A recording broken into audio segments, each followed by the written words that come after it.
नमस्कार दोस्तों। पिछली वीडियो में मैंने 11th क्लास का फर्स्ट चैप्टर स्टार्ट किया था बायोलॉजी की बुक का, जिसका नाम था जीव जगत यानी कि लिविंग वर्ल्ड, जिसमें मैंने बात की थी कि सजीव क्या होता है और सजीव जगत में विविधता के बारे में थोड़ा सा डिस्कस किया था। आज विविधता के बारे में पूर्ण रूप से डिस्कस किया जाएगा। सभी बातों पर मैं बात करूँगा कि विविधता कैसे होती है पृथ्वी पर। लेकिन पिछली वीडियो में मैंने यही बताया था कि हम सजीव को सजीव कैसे कह सकते हैं, कौन कौन से उसके करैक्टर होते हैं जिनके बेस पे हम एक सजीव को सजीव कह सकते हैं। तो चलिए अब हम शुरू करते हैं जीव जगत की विविधता के बारे में। चलिए शुरू करते हैं। जीव जगत की विविधता यहाँ से, पृथ्वी पर अनेक जीवाणु यानी कि मोनेरा जगत पाया जाता है। माइकोटा जगत जो है वो कवकों की दुनिया होती है। प्रोटिस्टा यानी कि जिसमें युग्लिना, पैरामीशियम ये सभी जीव आते हैं। और प्लांट जंतुओं की विभिन्न जातियां पाया जाना ही जैव जगत की विविधता कहलाता है। यानी पृथ्वी पर अनेकों जीव जातियों का एक साथ पाए जाना ही जैव जगत की क्या कहलाता है, विविधता कहलाता है। डाइवर्सिटी इन लिविंग वर्ल्ड कहलाता है। डाइवर्सिटी इन लिविंग वर्ल्ड क्या कहलाता है कि पृथ्वी पर एक साथ मोनेरा किंगडम का पाया जाना, माइकोटा किंगडम का पाया जाना यानी कि कवकों की दुनिया, प्रोटिस्टा किंगडम का पाया जाना, प्लांट किंगडम का पाया जाना, एनिमल किंगडम का पाया जाना। अच्छा, ये किंगडम तो पाए जाते हैं, इनके अंदर बहुत सारी जातियां एक साथ पृथ्वी पर सर्वाइव कर रही हैं और इसी चीज़ को जैव जगत की विविधता कहते हैं। ठीक है, ये बात क्लियर होती है। अब आगे बढ़ते हैं। पृथ्वी पर लगभग 1.7 से 1.8 मिलियन जातियां सर्वाइव कर रही हैं। अर्थात अपने रूप में हम इसको समझने की कोशिश करें तो 10,70,000 से 10,80,000 जातियां सर्वाइव करती हैं, क्योंकि हम जानते हैं 1 मिलियन जो होता है वो बराबर होता है हमारे यहाँ 10 लाख के। ठीक है, बिल्कुल क्लियर हुई कि जैव जगत की विविधता होती क्या है। पृथ्वी पर एक साथ इतनी सारी जातियों का पाया जाना ही जैव जगत की विविधता कहलाती है, जिसमें कवक भी होते हैं, जीवाणु भी होते हैं, प्लांट भी होते हैं, एनिमल्स भी होते हैं, ये सभी एक साथ सर्वाइव करते हैं। ठीक है, चलो ये बात तो क्लियर हुई। अब बढ़ते हैं आगे। नामकरण एक प्रोसेस होता है जिसके बेस पे जितनी भी जातियां पृथ्वी पर पाई जाती हैं उनका नामकरण करते हैं।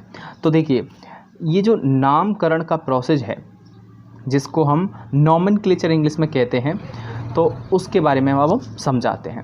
ये नामकरण होता क्या है, पृथ्वी पर अनेक जातियों की विविधता है जिससे कि इन्हें अनेक भाषाओं में समझना और पहचानना कठिन हो जाता है। इसीलिए विश्व स्तर पर यानी कि पूरे विश्व लेवल पर जितना भी वर्ल्ड लेवल है, पहचान की जाए और विशिष्ट लक्षणों के आधार पर अंतर्राष्ट्रीय यानी विश्व स्तर पर नामकरण करना ही नामकरण कहलाता है। उनको नाम देना ही नामकरण कहलाता है।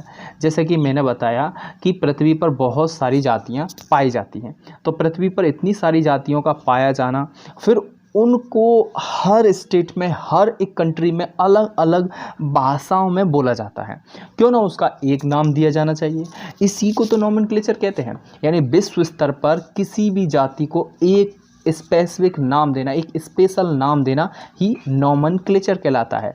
तो जंतुओं और पादपों के नामकरण के लिए निम्न संस्थाएं काम करती हैं। चलिए देखते हैं कौन कौन सी संस्थाएं काम कर रही हैं प्लांट और एनिमल के नॉमेनक्लेचर के लिए।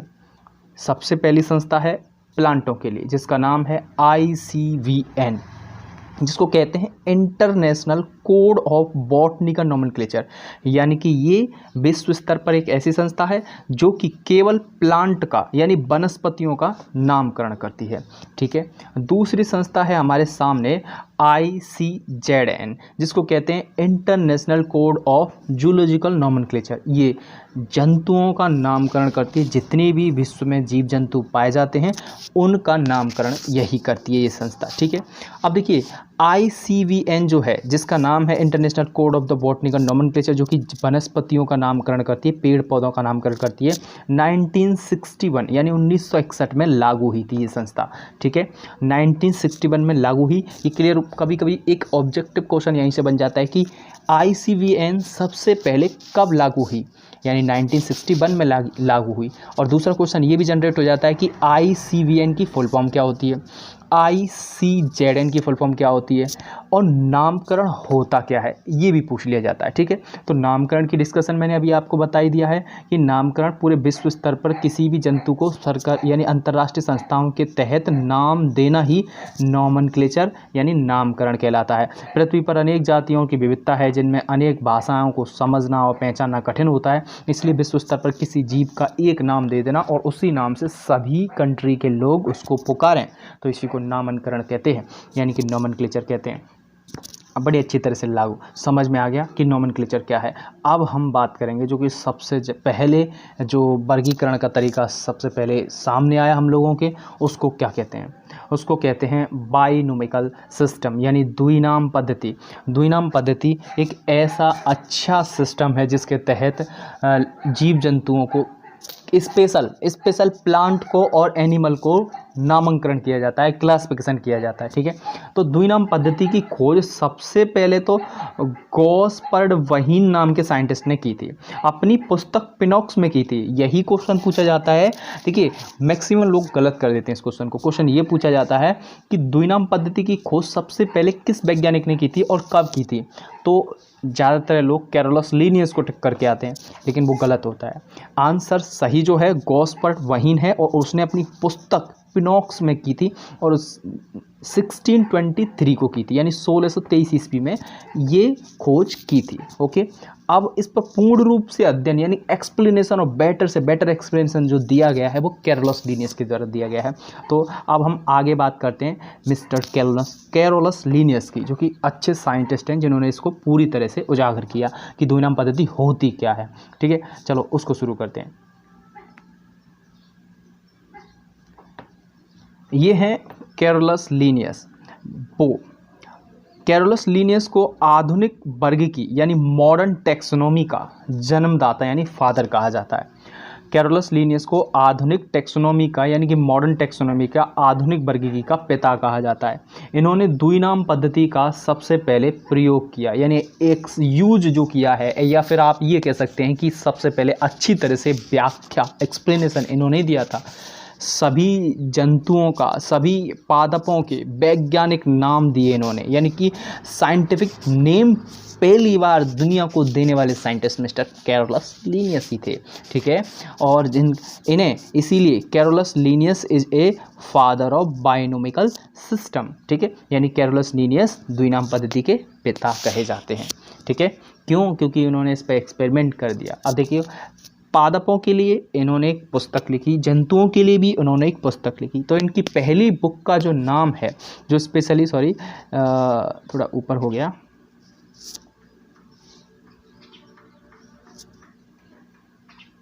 इनकी पहली पुस्तक है जो पहली पुस्तक है इनकी जो कि प्लांट के लिए लिखी गई है, जिसका नाम है स्पीसीज प्लांटरम। क्या नाम है इसका? स्पीसीज प्लांटरम। दूसरी बुक है, बड़ी जल्दी स्लाइड इधर उधर हो रही है, थोड़ा सा दिक्कत आ रहा है, 1 मिनट रुकिए, अब नहीं होगी। ठीक है, इनकी पुस्तक है प्लांटों के लिए, स्पीसीज प्लांटरम, जो कि प्रकाशित हुई थी 1 मई 1753 ईस्वी को। दूसरी पुस्तक है इनकी जंतुओं के लिए, सिस्टेमा नेचर, जो कि 1 अगस्त 1758 ईस्वी को प्रकाशित हुई। पहली पुस्तक जो कि प्लांटों के लिए थी, करीबन इसमें 6000 प्लांटों के नाम इसमें प्रकाशित किए थे। मतलब एक्यूरेट डेटा मुझे कंफर्म नहीं है, लेकिन इससे ज़्यादा भी की होगी, लेकिन ये तो पक्का है कि 6000 से के करीब ही की है। और जंतुओं के भी 3000 के करीब नाम इन्होंने प्रकाशित किए थे। ठीक है, तो प्लांटों के लिए स्पीसीज प्लांटरम नाम की बुक लिखी 1753 ईस्वी को, 1 मई के समय पे लिखी थी। जंतुओं के लिए 1 अगस्त 1758 ईस्वी को सिस्टेमा नेचर नाम की बुक लिखी। दोनों पुस्तकों के नाम भी कभी कभी पूछ ले जाते हैं। ये जो बहुत ही गहराई वाले क्वेश्चन है, ये AIPMT जिसको आजकल नीट कहते हैं, उसमें ज़्यादा पूछे जाते हैं। ठीक है, अगर आपके एग्जाम में भी आ जाए तो बहुत अच्छी बात है। अब बात करेंगे हम रूल्सों के बारे में। कुछ रूल्स दिए हैं जिस संस्था है, जो बॉटनिकल संस्था है जिसका नाम है ICVN, यानी कि इन्होंने 1961 में नामकरण की नियमावली यानी कि अपने नियम प्रस्तुत किए थे। जो नियम समझना बहुत ज़्यादा ज़रूरी है, क्योंकि इससे हमें ये पता चल जाता है, इन रूल्सों को बार बार पूछा जाता है। NCERT पे एक्सप्लेनेशन अलग से दे रखा है इनका, बहुत ही ज़्यादा इंपॉर्टेंट है ये। NCERT में इसका एक पेज देके इन 4-5 नियमों को अच्छी तरह से प्रकाशित किया NCERT ने, इसीलिए मैंने यहाँ पे अच्छी तरह से नोट्स बनाकर अपने इनको समझाने की मैं कोशिश कर रहा हूँ। ध्यान से समझना, यहाँ से अगर आपने समझ लिया तो कभी भी नहीं भूलने वाले आप, ये मेरा पक्का वादा है, ठीक है। अब देखते हैं इन नियमों को। सबसे पहला नियम क्या है, जो कि नामकरण में यूज में लिया जाता है द्विनाम पद्धति के अंदर, ठीक है। सबसे पहला नियम है, जीवों के नामकरण के लिए द्विनाम पद यानी द्विपद की व्यवस्था होनी चाहिए। द्विपद की व्यवस्था होनी चाहिए। द्विनाम पद्धति के अकॉर्डिंग प्रत्येक जो जाति होती है उसके 2 घटक होते हैं। पहला घटक होता है उसका जेनरिक नेम, दूसरा घटक होता है स्पेसिफिक नेम। पहला पद दूसरा पद करके लिखा हुआ है मैंने, ठीक है। पहला है जेनरिक नेम और दूसरा है स्पेसिफिक एपिथेट। तो इस जेनरिक और नेम और स्पेसिफिक एपिथेट दोनों ही बहुत ही ज़्यादा ज़रूरी हैं द्विनाम पद्धति के अंतर्गत, अगर आप किसी का नामकरण कर रहे हो, ठीक है। ये जो जेनरिक नेम होता है वो जीनस होता है यानी वंश का नाम होता है। स्पेसिफिक नेम यानी कि जाति का नाम होता है। बिल्कुल क्लियर हो गया। यानी द्विनाम पद्धति के अंतर्गत पहला रूल्स है कि द्विपद होनी चाहिए, जिसमें यानी कि जेनरिक नेम भी होना चाहिए, स्पेसिफिक एपिथेट भी होना चाहिए, जाति और वंश दोनों का नाम होना चाहिए। देखते हैं उदाहरण और बड़ी अच्छी तरह से समझने की कोशिश करते हैं इस चीज़ को। देखिए, सबसे पहला उदाहरण हमारे पास सोलेनम ट्यूबरसम का है, जिसको पटेटो कहते हैं हम, ठीक है। तो जिसमें ये पहला जो नाम है सोलेनम, ठीक है, ये जेनरिक नेम है। दूसरा ट्यूबरसम जो है नाम है वो है स्पेसिफिक एपिथेट, ठीक है। दोनों क्लियर हो रहे हैं, सोलेनम और ट्यूबरसम। सोलेनम जो है वो वंश का नाम है, ट्यूबरसम जाति का नाम है। यहाँ आम की बात करेंगे, मैंगो की, तो मैंगो जो है मैंजीफेरा इंडिका इसका नाम है। इसमें मैंजीफेरा जो शब्द है वो वंश से लिया गया है यानी कि जेनरिक नेम है, और इंडिका शब्द है स्पेसिफिक एपिथेट यानी कि जाति का नाम है ये, ठीक है, जाति का घटक है। तो जाति और वंश 2 घटक बहुत ज़्यादा ज़रूरी हैं। पहला नियम आई थिंक आपको क्लियर हो गया होगा दोनों एग्जाम्पलों को देखकर। पहला उदाहरण ये, दूसरा उदाहरण ये, दोनों उदाहरणों को देखकर बड़ी बात आप समझ गए। अब आगे बढ़ें। अब बात करते हैं हम अगले नियम, दूसरे नियम के बारे में, जिसको मैं अभी बोल रहा था कि ICVN पुनर्नाम मान्य नहीं है, अर्थात जेनरिक नेम और स्पेसिफिक नेम समान नहीं होना चाहिए। किसके लिए समान नहीं होना चाहिए? कभी भी आप प्लांट का नोमेनक्लेचर कर रहे हो और आपने दोनों नेम समान कर दिए, जाति और वंश, तो ये गलत है, ठीक है। प्लांटों के लिए ये रूल्स इम्प्लीमेंट नहीं होता, अप्लाई नहीं होता, लागू नहीं होता।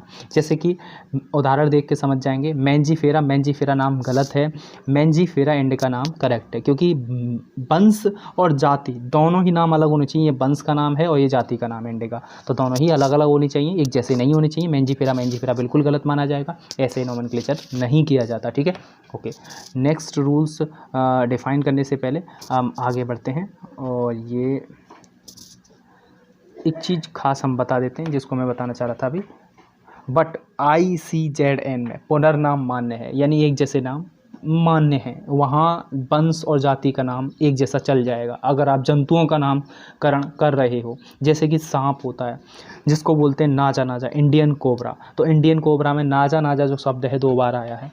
एक चूहे का नाम है रेटस, यहाँ पे दोनों बार रिपीट हो रहा है, रेटस, नाजा। यानी कि जंतुओं के नामकरण में आप पुनर्नाम लगा सकते हो, लेकिन प्लांटों के नोमेनक्लेचर में आप कभी भी यूज नहीं कर सकते एक जैसे 2 नाम। क्लियर हुआ? बहुत अच्छा। तो नेक्स्ट रूल्स देखते हैं। नेक्स्ट रूल है जेनरिक नेम, यानी कि वंश का पहला अक्षर, जो वंश है उसका पहला अक्षर बड़ा होना चाहिए, और स्पेसिफिक एपिथेट जिसको बोलते हैं हम जाति का पहला अक्षर छोटा होना चाहिए। जैसे कि इसको देखिए, यहाँ मैं पहला लेटर जो है बड़ा बना रहा हूँ, एम को बड़ा बनाया मैंने, ये वंश है और वंश का पहला लेटर बड़ा ही होना चाहिए, कैपिटल होना चाहिए, और जाति का छोटा, यानी जाति का पहला लेटर छोटा, स्मॉल होना चाहिए। बड़ी अच्छी तरह से तीसरा रूल क्लियर हुआ हम लोगों को। एग्जाम्पल साथ के साथ देते चल रहे हैं, जिससे बहुत अच्छी तरह से क्लियर हो रहा है। नेक्स्ट रूल्स है फोर्थ, यानी कि जाति किसी भी व्यक्ति के नाम पर है। अगर जाति का जो नाम रखा गया वो किसी व्यक्ति के नाम पर है तो इसका पहला अक्षर कैसा होना चाहिए? बड़ा, क्योंकि आप जानते हैं नाउन आ गया तो नाउन बड़ा ही होना चाहिए।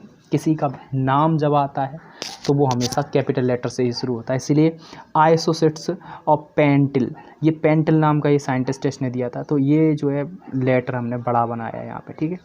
पेंटिल कैपिटल लेटर में बना दिया किसी साइंटिस्ट का नाम, पहला अक्षर, ठीक है। बिल्कुल अच्छी तरह समझ में आ गया। अब हम फिफ्थ रूल्स की तरफ पढ़ रहे हैं, तो फिफ्थ रूल्स को अब हम बता रहे हैं आप लोगों को। आप यदि हाथ से नाम लिखते हैं तो क्या करना चाहिए फिफ्थ रूल्स के अकॉर्डिंग? फिफ्थ रूल्स कह रहा है कि हाथ से लिखते समय, टाइप करते समय, या तो हाथ से लिख रहे हैं या टाइप करते समय, दोनों नामों को अलग अलग रेखांकित किया जाना चाहिए।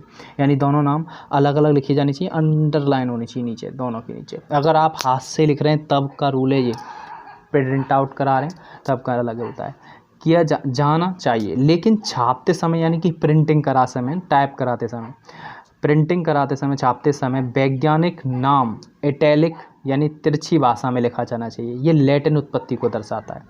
अगर आप तिरछी भाषा में लिख रहे हो तो ये लैटिन उत्पत्ति को दर्शाएगा, और ये ICVN का रूल्स भी यही कहता है, ठीक है। ओके, अब छठवां नियम, पांचवा नियम समझ में आ गया। हाथ से लिख रहे हैं तो आप क्या करें, हाथ से लिखते समय आप तिरछे मतलब अलग अलग लिखें वंश और जाति के नाम को, और टाइप करते समय भी ये छपवा रहे हैं, प्रिंटिंग करवा रहे हैं, पब्लिकेशन करना है बुक को, तब आप क्या करेंगे, टेलीलेटर में तिरछा लिखवाइए, तिरछा, तभी जाके अच्छा माना जाएगा, क्योंकि ये लैटिन उत्पत्ति को दर्शाता है। ये किसको दर्शाता है? लैटिन उत्पत्ति को दर्शाता है। क्लियर है? ये इटैलिक लिखना यानी तिरछा लिखना लैटिन उत्पत्ति को दर्शाता है। क्लियर हुआ? अब हम बात करेंगे फिफ्थ रूल्स के। फिफ्थ रूल्स क्लियर हुआ। छठवें रूल्स के बारे में बात करेंगे, सिक्स रूल्स। जिस वैज्ञानिक के नामकरण प्रस्तुत किया, यानी जिस वैज्ञानिक ने नामकरण दिया है उस वैज्ञानिक का नाम जाति के नाम के बाद संक्षिप्त में लिखा जाना चाहिए। जैसे कि मैंजीफोरा इंडिका लीनियस नाम के वैज्ञानिक ने आम का वर्गीकरण पहली बार किया, तो लीनियस शब्द मैंने ILINN पीछे ऐड कर दिया है, ठीक है। अच्छी तरह से नहीं दिख रहा है तो मैं और अच्छी तरह से दिखाने की कोशिश कर रहा हूँ कि ये सिक्स रूल्स में क्या बात बोली जा रही है। जिस वैज्ञानिक ने नामकरण प्रस्तुत किया है अगर किसी प्लांट का, तो उसमें वंश और जाति के नाम के बाद में उसका नाम जरूर ऐड होना चाहिए, और शॉर्ट में और संक्षिप्त में। जैसे कि आप देखिए मैंजीफेरा इंडिका के लास्ट में लीनियस को मैंने अच्छी तरह से यहाँ पे LINN के रूप में प्रकाशित किया है, लिखा है। तो ये बात क्लियर हो गई। अब हमको कि किसी भी वैज्ञानिक ने अगर किसी का नाम दिया है तो अगर आप उस वैज्ञानिक को श्रेय के तौर पर लिखना चाहते हो तो पीछे लिख सकते हैं, ठीक है। ये रूल्स कहता है। अब है नया नियम, जिसको 7वां नंबर बोलेंगे। 7वें नंबर के अकॉर्डिंग क्या बात आ रही है सामने हमारे, कि वैज्ञानिक नामकरण लैटिन या ग्रीक भाषा में होना चाहिए, क्योंकि ये दोनों ही भाषाएं मृत भाषाएं होती हैं, ठीक है। डेड लैंग्वेज मानी जाती है मृत भाषाएं, मृत भाषा ही अच्छी मानी जाती है वैज्ञानिक नामकरण के लिए। इसीलिए लैटिन भाषा में या ग्रीक भाषा में होना चाहिए वैज्ञानिक नामकरण। जो भी आपने नोमेनक्लेचर किया किसी प्लांट का, किसी एनिमल का, वो ठीक है। अच्छी तरह से क्लियर हो रहे हैं सारे नियम। अब हम अगले नियम की तरफ बढ़ रहे हैं। अच्छा सॉरी, नियम हमारे 7 ही थे और जो ख़त्म हो चुके हैं। 7 नियम थे, सातों नियम को हमने क्लियर कर दिया है। अब हम बात करेंगे टैक्सोनॉमी की।